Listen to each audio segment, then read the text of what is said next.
तो students, last lecture में हम लोग डिस्कस कर रहे थे about the stability of conformations, और आज एक पॉइंट पर हम डिस्कशन करते हैं जो है डायपोल मोमेंट। तो डायपोल मोमेंट आप जानते हो किसी भी मॉलिक्यूल के लिए सारे जो डायपोल्स होते हैं, सारे जो बॉन्ड्स होते हैं, उनका वेक्टर सम होता है। बिल्कुल सर। बट जैसे हमने बात की ब्यूटेन की, तो लास्ट लेक्चर में हम लोगों ने बातचीत की थी ब्यूटेन की, और ब्यूटेन में हमने डिस्कस किया था कि दो स्ट्रक्चर्स हैं, या मतलब ज्यादा भी बन सकते हैं, लेकिन ब्यूटेन में दो स्ट्रक्चर्स हैं जिनको हम मोस्ट स्टेबल और लीस्ट स्टेबल स्ट्रक्चर्स बोल सकते हैं। जैसे कि ये हमारा जो एंटी फॉर्म है, this is considered to be what most stable form, ठीक है, and gauche form is considered to be second most stable form. बिल्कुल सर। और इसके अलावा कई सारे और भी फॉर्म्स थे जो हमने डिस्कस किए थे, जैसे कि पार्शली एक्लिप्स, परफेक्टली एक्लिप्स, और सर जी आपने भी बताया था गॉच फॉर्म, ठीक है। तो इन सारे स्ट्रक्चर्स में ये मॉलिक्यूल डिस्ट्रीब्यूटेड रहेगा। मान लो 1000 मॉलिक्यूल हैं, तो सारे के सारे एंटी में नहीं रहेंगे, गॉच में नहीं रहेंगे, परफेक्टली, पार्शली एक्लिप्स सभी रहेंगे। लेकिन जो मोस्ट स्टेबल फॉर्म्स होते हैं, हम ये मानते हैं, अज्यूम करते हैं कि जो मॉलिक्यूल का मेजर फ्रैक्शन है वो इन्हीं स्टेबल फॉर्म्स में है। और जैसा कि हमने ग्राफ में भी देखा था, ठीक है, लास्ट लेक्चर में हमने ग्राफ में भी देखा था कि जो ब्यूटेन का ग्राफ है, ठीक है, पोटेंशियल एनर्जी डायग्राम हमने बनाया था, तो जो ब्यूटेन का जो ग्राफ है वो कुछ इस तरीके का बनता है, जिसमें जो एंटी फॉर्म है वो मिनिमम पर रहता है, और गॉच फॉर्म भी मिनिमा पर ही रहता है, हाँ, लोवेस्ट एनर्जी। बट जो एंटी फॉर्म है ये ग्लोबल मिनिमा है इसका, और जो गॉच फॉर्म है ये लोकल मिनिमा है। बिल्कुल। तो मोर और लेस मॉलिक्यूल अपनी एनर्जी को मिनिमाइज करना चाहता है, और मिनिमाइज करना चाहता है तो या तो वो गॉच फॉर्म में चला जाएगा या एंटी फॉर्म में चला जाएगा। तो हम ये बोल सकते हैं कि जो एनर्जी मिनिमा है उसके बेसिस पर हम एक चीज अज्यूम तो कर ही सकते हैं कि mole fraction of gauche plus mole fraction of anti is equal to 1। बाकी सारे फॉर्म्स अनस्टेबल हैं, और हम ये मानते हैं कि भाई उनका परसेंटेज कंट्रीब्यूशन इतना नहीं है कि हम उनको यहां अकाउंट करें। लेट्स से 0.01% है, तो हम उसको इग्नोर कर देते हैं, ठीक है। तो हम ये मानते हैं कि गोचे और एंटी का जो मोल फ्रैक्शन है वो क्या है, सम 1 है, ठीक है। वैसे भी मोल फ्रैक्शन सारे कंपोनेंट्स का सम 1 आना चाहिए। दूसरी बात, यहां पर अगर अपन देखें तो जो मोल फ्रैक्शन है एंटी, क्योंकि ये ऑपोजिट वेक्टर्स हैं, so they will what cancel out, क्योंकि प्लस से माइनस की तरफ जाएगा तो दो ऑपोजिट वेक्टर्स हैं, और इनका जो सम होगा वो 0 हो जाएगा। बिल्कुल सर। और जो गॉचे फॉर्म है इसका जो डायपोल मोमेंट होगा, ठीक है, इसका वेक्टर सम तो 0 होने वाला नहीं है। तो डायपोल मोमेंट एंटी का क्या हो जाएगा, 0 हो जाएगा। गॉच का क्या हो जाएगा, नॉन जीरो। बिल्कुल सर। क्योंकि हमने अज्यूम कर ही लिया है कि जो मॉलिक्यूल है इसमें या तो गॉच फॉर्म है या एंटी फॉर्म है। तो जब हम इसका नेट डायपोल मोमेंट लिखते हैं, नेट मतलब क्या, एवरेज, ऑब्जर्व, क्योंकि डायपोल मोमेंट इसका भी होगा, इसका भी होगा, इसके कुछ मॉलिक्यूल होंगे, इसके कुछ मॉलिक्यूल्स होंगे, तो जो नेट आएगा that will be mu dipole moment of anti into mole fraction of anti plus dipole moment of gauche into mole fraction of gauche जी। तो इससे हम इसका एवरेज निकालते हैं, और जब हम इसका एवरेज निकालते हैं तो कई बार इस पे मैथमेटिकल क्वेश्चंस पूछे जा सकते हैं, बन सकते हैं, ठीक है, और वो किस तरीके से बन सकते हैं वो हम डिस्कस करते हैं। आप ये बताना चाह रहे हैं कि जो स्टेगर्ड फॉर्म है वही स्टेबल है, तो उन्हीं का मोल फ्रैक्शन का मोल फ्रैक्शन लगभग अप्रोक्सीमेटली 0 है, तो उन्हीं का कंट्रीब्यूशन मेन हो गया। कंट्रीब्यूशन मेन है क्योंकि हमने यही अजम्पशन ले लिया ना, बिल्कुल सर, कि गॉच का और एंटी का मोल फ्रैक्शन 1 है, तो बाकी सब नेग्लिजिबल हो गए। तो जब हम एवरेज करेंगे तो इन्हीं का लेंगे, तो इन दोनों का लेंगे, मोल फ्रैक्शन गॉच का इंटू डायपोल मोमेंट गॉच का, मोल फ्रैक्शन एंटी का इंटू डायपोल मोमेंट एंटी का। बिल्कुल। तो हम आगे बढ़ते हैं, इस तरीके के क्वेश्चन है, mu calculate mu G if mu net of this.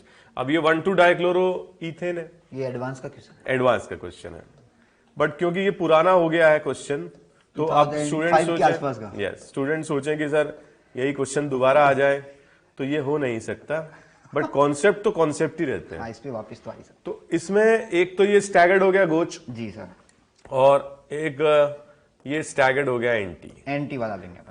अब एंटी जो है इसमें तो डायपोल मोमेंट 0 हो जाएगा। 0 हो जाएगा क्योंकि ये प्लस से माइनस रहेगा, vector vector opposite direction, dipole moment क्या हो जाएगा 0।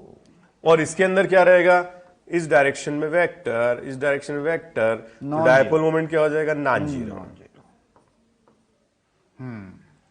ओके, अब इसमें अगर अपन देखें कि म्यू जी जो है वो non zero, this is what, this is the gauche form, gauche, yes sir, and this is the anti form. तो इसका तो 0 ही हो गया। तो कोई अगर ये क्वेश्चन पूछे कि एंटी का डायपोल मोमेंट क्या होगा, तो ये एकदम पागल क्वेश्चन है। क्यों? क्योंकि मतलब 0 ही होगा। इसका हमें कैलकुलेट करना मैथमेटिकली। तो वी नो दैट कि डायपोल मोमेंट जो नेट है वो कितना है, 1d। अब ये दिया भी हुआ था, नहीं भी दिया जाता तो हमें समझना चाहिए कि mu effective will be equal to mu G mole fraction of G plus mu anti mole fraction of anti.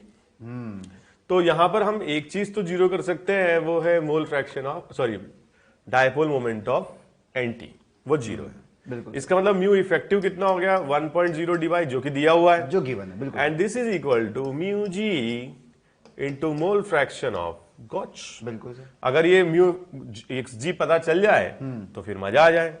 अब एक्स जी पता करने के लिए ये दिया हुआ था एंटी कंफर्मेशन इज 0.82, इसका मोल फ्रैक्शन है एंटी का। और हम एक चीज जानते हैं कि mu x of anti plus x of गॉचे is 1, assumption लिया था हमने। और एंटी का जो मोल फ्रैक्शन है वो 0.82 है। तो यहां से हम गॉच का मोल फ्रैक्शन निकाल लेंगे, और गॉच का मोल फ्रैक्शन आ जाएगा 1/0.82। बिल्कुल सर। 1 माइनस 0.82, 0.18 हो जाएगा। यस। सो ये हो जाएगा 1 माइनस 0.82 एंड दिस इज 0.18, ये आ जाएगा। बिल्कुल सर। और इस वैल्यू को हम यहां रख देंगे। बिल्कुल सर। और यहां रख देंगे तो अप्रोक्सीमेटली तो म्यू जी की जो वैल्यू आ जाएगी that will B 5g dy। हाँ सर, इस तरीके से हम इजी हो गया। तो इस तरीके से क्वेश्चंस और भी आ सकते हैं, बन सकते हैं, पूछे जा सकते हैं, बट ये क्वेश्चन थोड़ा सा थॉटफुल होते हैं। देखो जेईई एडवांस के जो क्वेश्चंस हैं वो थॉटफुल होते हैं, और थॉटफुल होते हैं क्योंकि वो नए होते हैं।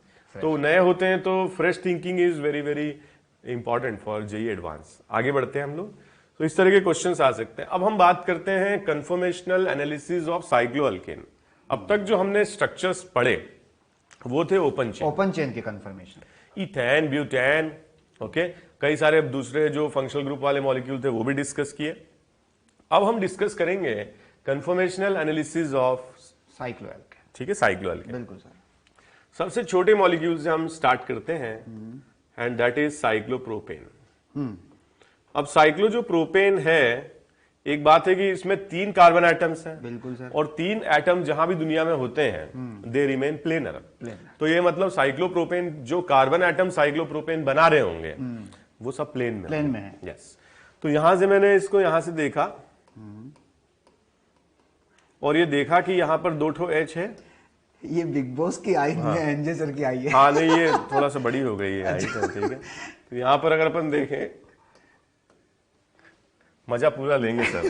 तो यहां पर देखो, बिल्कुल मचक के यहां से देखा, ओके, बिल्कुल सर। सांड की आंख दिख रही है सर। ओके, तो सांड की आंख तो पता ही है ना। हाँ। क्या वो मूवी आई थी तो सांड की आंख का मतलब क्या था इंग्लिश में? नहीं सर, पता नहीं। ओके, तो यहां पर हमने देखा कि भाई 2 H है और 2 H है। यहां पे हम न्यूमेन बना सकते हैं जैसा हमने पहले बनाया था। Let's say this is the front carbon, बिल्कुल sir, and this is the back carbon. और ऐसे मैंने अल्फा यहाँ पे ले लिया, भाई मैंने नंबर डाल दिया कि ये कोई अल्फा है। बिल्कुल सर। अब फ्रंट को हम कैसे बनाते थे? डॉट। बैक को कैसे बनाते थे? सर्कल। बिल्कुल सर। तो हम यहाँ पर एक मजबूरी है, मजबूरी के तहत हम इन दोनों से अल्फा को एक साथ ही जोड़ेंगे। बिल्कुल सर, क्योंकि साइक्लिक है सिस्टम। ठीक है, चोंच बीक जैसा नहीं है ये, ठीक है, मतलब ये दोनों जाकर के अल्फा, ठीक है, जुड़ रहे हैं। अब फ्रंट से भी और बैक से भी। और हमें पता है कि जो एंगल प्रोजेक्टेड दिखाई देते हैं 120 डिग्री पर दिखाई देते हैं। तो यहां पर जो H है किससे जुड़े हुए? Front carbon. 2 H है। और बैक कार्बन से भी 2 H जुड़े हुए हैं। बिल्कुल सर। सो ये हमारा साइक्लोप्रोपेन का स्ट्रक्चर हो, न्यूमैन हो गया इसका। और ये न्यूमैन स्ट्रक्चर से हमको पता चल रहा है कि जो थीटा है वो 0 है, इसलिए इसमें टॉर्शनल स्ट्रेन क्या रहेगा? Maximum. Torsional strain will be what? Maximum.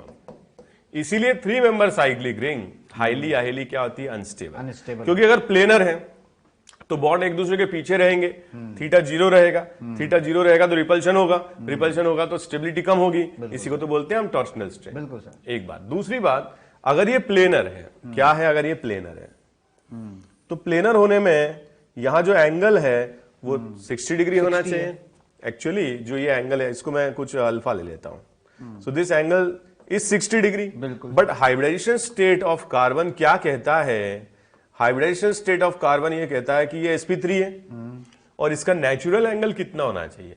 109.5। बिल्कुल। इसको मतलब दबा के प्रेस करके बनाया गया है, 109 से 60 पर दबाया गया है, और इसी को हम कहते हैं एंगल स्ट्रेन। क्या कहते हैं? एंगल। इसको तो बहुत ज्यादा दबाया गया बेचारे को। हाँ, और एंगल स्ट्रेन इसमें हो जाएगा 109.5 माइनस क्या हो जाएगा? 60 डिग्री। बहुत ज्यादा कंप्रेस किया हुआ था, तो इसमें एंगल स्ट्रेन भी बहुत ज्यादा है। कहीं कहीं ऐसे भी लिखा रहता है हाफ ऑफ दिस, क्योंकि मतलब दोनों साइड से, जैसे मान लो इसको ये एंगल था 109.5, तो यहां से कुछ लेट्स से डेल्टा कंप्रेस किया, यहां से डेल्टा, तो 2 डेल्टा कंप्रेस किया। सो 2 डेल्टा इज दिस 109.5 माइनस 60। तो जो डेल्टा होगा वो क्या हो जाएगा? 1/2। तो कभी कभी ऐसा बुक में देखो तो आप बोलोगे सर ये तो गलत लिखा दिया आपने, तो वो डेल्टा की बात हो रही है, बट ओवरऑल इसमें एंगल स्ट्रेन बहुत ज्यादा है। और इसीलिए 3 मेंबर साइक्लिक रिंग क्या होती है? अनस्टेबल होती है।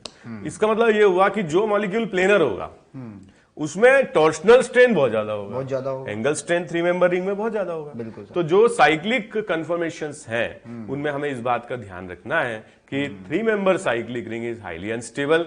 न्यूमैन बनाते ही समझ में आ रहा है टॉर्शनल स्ट्रेन मैक्सिमम, थीटा 0 है, एंगल स्ट्रेन मैक्सिमम है। ठीक है, अब हम बात करते हैं 4 मेंबर साइक्लिक रिंग की, जैसे कि ये 3 मेंबर दिया जो आपने बताया। So it's a very very important point जो हम डिस्कस कर रहे थे अभी, कि यहां पर जो 3 मेंबर रिंग है उसमें जो HH एटम्स हैं, ठीक है, ये क्या है? एक दूसरे के पैरेलल है। बिल्कुल सर। तो इनमें और इनमें थीटा 0 है, टॉर्शनल स्ट्रेन मैक्सिमम है, और क्योंकि प्लेनर है ये तो एंगल स्ट्रेन भी मैक्सिमम। बिल्कुल सर। अब अगर रिंग क्या हो जाए? 4 मेंबर की हो जाए, तो 4 मेंबर की रिंग में 4 एटम है जो मतलब इस रिंग को कंप्लीट कर रहे हैं, तो 4 एटम का प्लेनर रहना जरूरी नहीं। तो प्लेनर अगर नहीं होता है तो स्टेबिलिटी बढ़ेगी, क्योंकि ये जो हम बोलते हैं ना कि 90 डिग्री एंगल है ये तब तक ही वैलिड है जब तक ये रेगुलर पॉलीगन है, और रेगुलर पॉलीगन कब तक रहेगा? जब तक ये प्लेनर होगा। नॉन प्लेनर होते ही ये क्या होगा? एंगल स्ट्रेन इसका खत्म हो जाएगा। तो ये 4 मेंबर साइक्लिक रिंग इस तरीके के पकड़ स्ट्रक्चर में एग्जिस्ट करता है। ठीक है, और वैसे ही 5 मेंबर रिंग में भी इस तरीके से नॉन प्लेनर फॉर्म में, एनवेलप फॉर्म में ये एग्जिस्ट करता है टू रिलीव एंगल स्ट्रेन, जिससे कि नॉन प्लेनर होते ही एंगल स्ट्रेन क्या हो जाएगा? खत्म हो जाएगा। ठीक है, थोड़ा सा अगर अपन इसको और एनालिसिस करें 4 मेंबर रिंग का, तो हम ये बोल सकते हैं कि भाई यहां पर ये 1 ये 2 ये आपके फ्रंट, और ये हो गए आपके रियर या बैक कार्बन। तो हम इसको जब न्यूमैन बनाते हैं तो ये फ्रंट हो गया, बैक हो गया। लेट्स से फ्रंट से जुड़ा हुआ अल्फा और बैक से क्या जुड़ा हुआ? बीटा। तो मान लो मैंने फ्रंट से ही अल्फा बनाया, तो 2 बॉन्ड मैंने ऐसे बना लिए। बिल्कुल सर। अब मेरे लिए जरूरी नहीं कि मैं बीटा को इसके पीछे ही बनाऊं, मैं कुछ ऐसा भी बना सकता हूं बीटा, और यहां पे क्या होगा? इसके चेंज होने से अगर ये थीटा है तो ये भी थीटा हो जाएगा, ये भी थीटा हो जाएगा, तो इसका मतलब ये नॉन प्लेनर हो गया।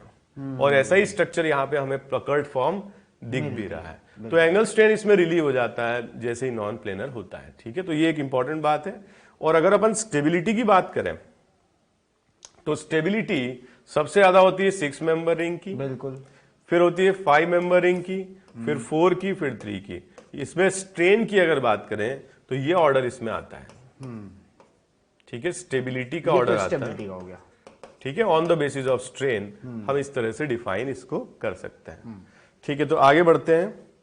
नेक्स्ट पॉइंट इज, अब हम बात करेंगे साइक्लोहेक्सेन की। It is very very important concept. Cyclohexane की हम बात करते हैं और इसका एनालिसिस भी जरूरी है कि कैसे साइक्लोहेक्सेन बनता है उसके बारे में हम बात करते हैं। थोड़ा सा मैं अपने लेवल पर आप लोगों को समझाता हूं।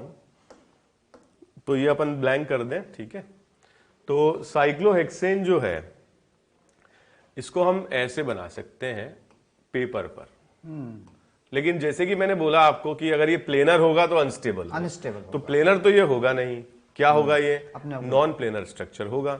अब अभी तक हमने जो न्यूमेन बनाए उसमें हमने अल्फा और बीटा लिया, आगे और पीछे।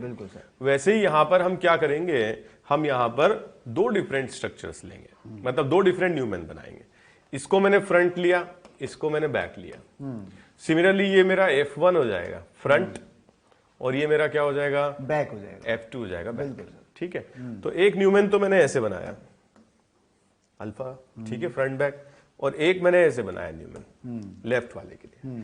अब एक चीज तो कॉमन है इसमें, ये अल्फा जो कार्बन आइटम है वो F और F1 से कॉमन है, बिल्कुल कॉमन। तो मैंने ऐसे बना लिया इसको, ये अल्फा हो गया।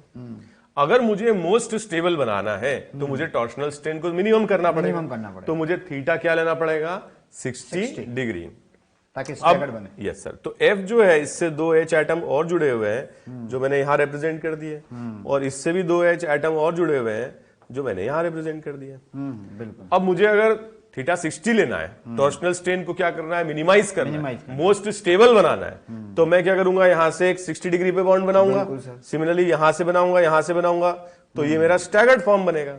और जब मैं स्टैगर्ड फॉर्म बनाऊंगा तो मुझे एक चीज तो कंफर्म है कि इन दोनों से पीछे वाले B1 और B से उत्सर्जित होने वाले बॉन्ड्स कहीं ना कहीं जाकर के मिल तो रहे हैं। बिल्कुल सर। और वो मिल रहे हैं किस पर, बीटा। तो ये जो स्ट्रक्चर है Newman projection, that is the most stable form, the most stable conformer of cyclohexane. So this is most stable, most stable conformation of cyclohexane. बड़ा इंपॉर्टेंट बात है। जैसे कि इसका कोई मार्कर है क्या अपने पास?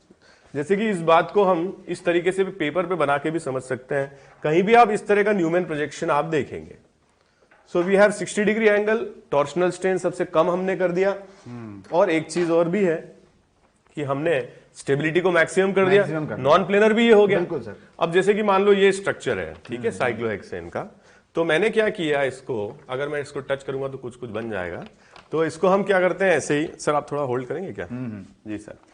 तो इसको मैंने फ्रंट एटम लिया F, और ये हमारा क्या है, बैक एटम है। दिख रहा है ये साइक्लोहेक्सेन जैसा 6 एटम दिख रहे हैं। पीछे जो लेफ्ट वाले हैं इस पर F1 मैंने लिया, और ये मैंने ले लिया B1। ठीक है, थोड़ा सा ध्यान से देखें। तो ये लेफ्ट वाला जो है फ्रंट है, और ये पीछे, और ये यहां पर क्या है, फ्रंट है और बैक है। ठीक है, मतलब आपको ऐसे समझ में आएगा कि ये फ्रंट है, ये इसके पीछे बैक है। बिल्कुल सर। ये लेफ्ट वाले का फ्रंट है और ये इसका बैक है। और ये जो नीचे एटम है, दिस इज अल्फा, तो ये हमारा अल्फा एटम है, ये बीटा हो गया, और ये ऊपर वाला हमारा क्या है, बीटा एटम है। ठीक है, तो ऐसे मैंने इसको बनाया। और अब हम इसको क्या करते हैं थोड़ा समझने के लिए, जैसे कि सर ने बता ही दिया कि अल्फा नीचे चला गया है, ठीक है, अल्फा जो है नीचे चला गया, बीटा ऊपर चला गया। तो ये फ्रंट एटम है राइट वाले के लिए, उसके पीछे फ्रंट मतलब बैक एटम है, ये लेफ्ट वाले के लिए फ्रंट है, ये उसका बैक है। तो इस तरीके का स्ट्रक्चर हमको मिलेगा, और ये मोस्ट स्टेबल फॉर्म है साइक्लोहेक्सेन चेयर। और साइड से आप देखोगे तो ये चेयर जैसा दिख रहा है, चेयर जैसा, मतलब इस पे बैठना नहीं है, ठीक है, लेकिन ये चेयर जैसा हमें मानना है कि चेयर जैसा फॉर्म है।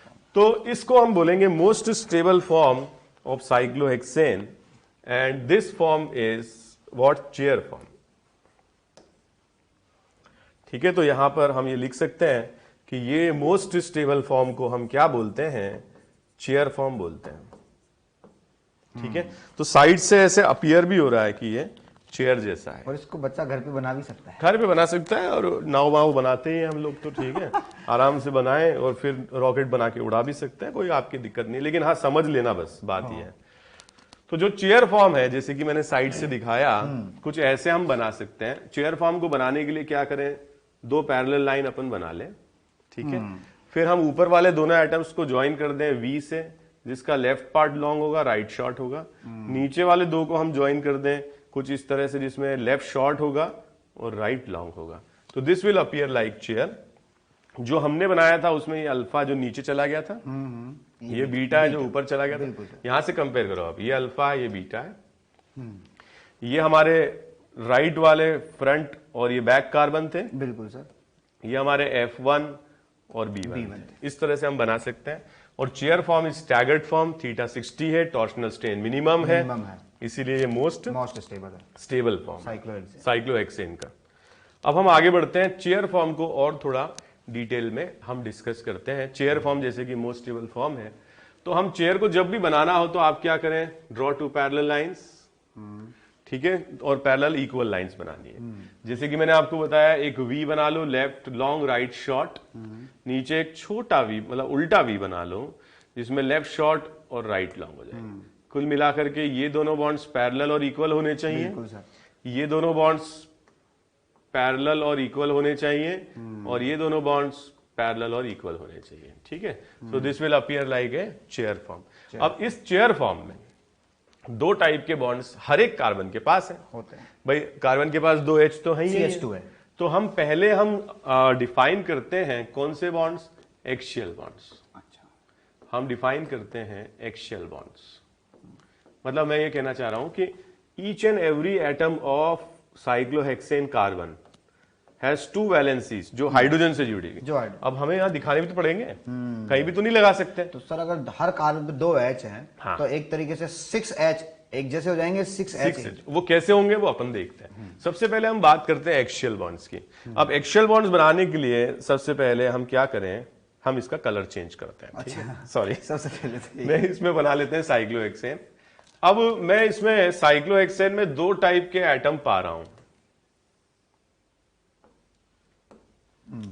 2 टाइप के एटम मुझे मिल रहे हैं।